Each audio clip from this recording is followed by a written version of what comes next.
राधे राधे। मेरा नाम अनुभव है। आज से ठीक एक साल पहले 9 जनवरी 2024 को मैंने डिसाइड किया था कि मैं अगले एक साल तक प्रोडक्टिव लाइफस्टाइल चैलेंज फॉलो करूंगा।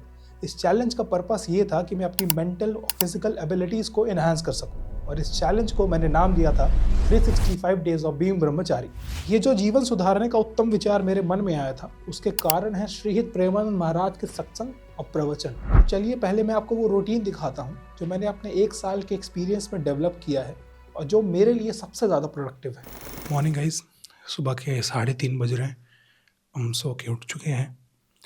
मेरे लिए सुबह 3:30 बजे उठना इसलिए चैलेंजिंग नहीं रहा क्योंकि मैं यूजुअली 5 बजे उठता ही था। सो मेरे लिए 1.5 घंटा खुद को पुश करना कोई बड़ी बात नहीं रही है।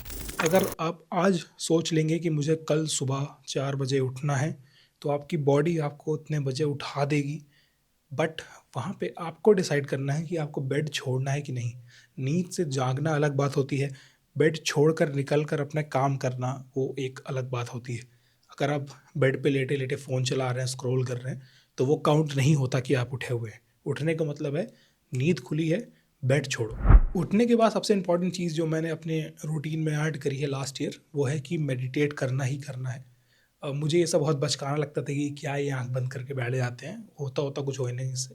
बट जब मैंने खुद किया और रियलाइज़ किया कि इसके बेनिफिट्स बहुत ज़्यादा हैं, और आप खुद जब स्टार्ट करेंगे तो आप 5 मिनट तक बिना कुछ सोचे बैठ ही नहीं पाएंगे। जब आप मेडिटेट करना स्टार्ट करेंगे तो हमें ट्राई ये करना है कि हम चीज़ें ना सोचें। इसका मतलब ये है कि आप एक टाइमर लगा दीजिए और सीधे होके बैठ जाइए। आपकी रीढ़ की हड्डी मतलब स्पाइन सीधी रहनी चाहिए और आपको फोकस ये करना है कि आप कुछ भी ना सोचें। स्टार्टिंग में ये करना बहुत डिफ़िकल्ट है। आपको लग रहा होगा कि आप कुछ भी नहीं सोच रहे हैं, बट ये सोच के भी आप कुछ ना कुछ सोच रहे हैं, तो नहीं सोचना है। अब दिन के 4 बज चुके हैं। लास्ट ईयर मैं और मेरा दोस्त सोमन इतने बजे वॉक करके मंदिर के लिए निकल जाते थे, एंड वो करीबन 3-4 किलोमीटर का वॉक हो जाता था सुबह टाइम।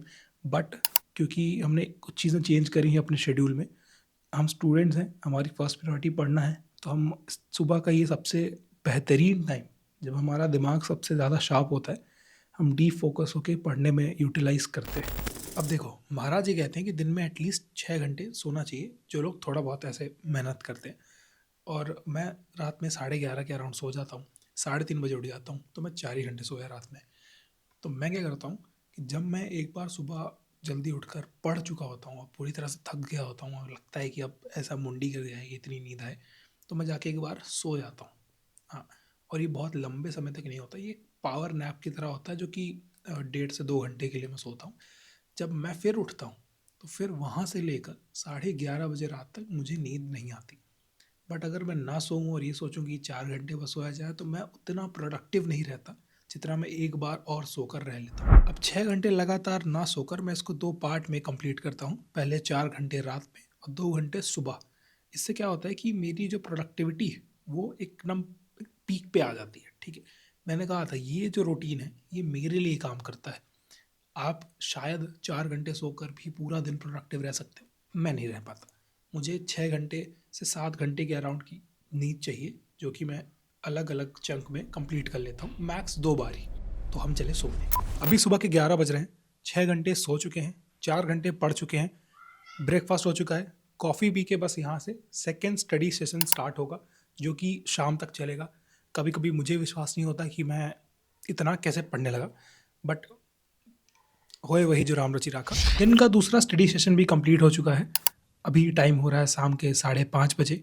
अब यहाँ तक में अभी तक हम 7 से 8 घंटे बहुत ही फोकस के साथ पढ़ चुके हैं। अब इसके बाद थोड़ी देर रेस्ट करेंगे और अब जाएंगे जिम।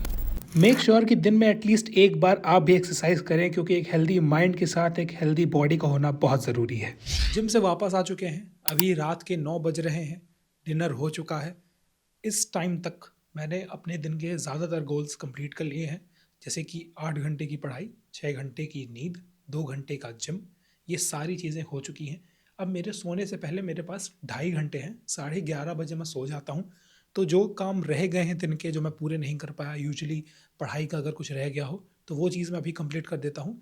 नहीं तो अगर मेरे पास और टाइम बचता है तो जो मेरा क्रिएटिव फील्ड है, ये स्क्रिप्ट लिखना, ये वीडियो रिकॉर्ड करना, ये सब मैं इसी टाइम पे करता हूँ।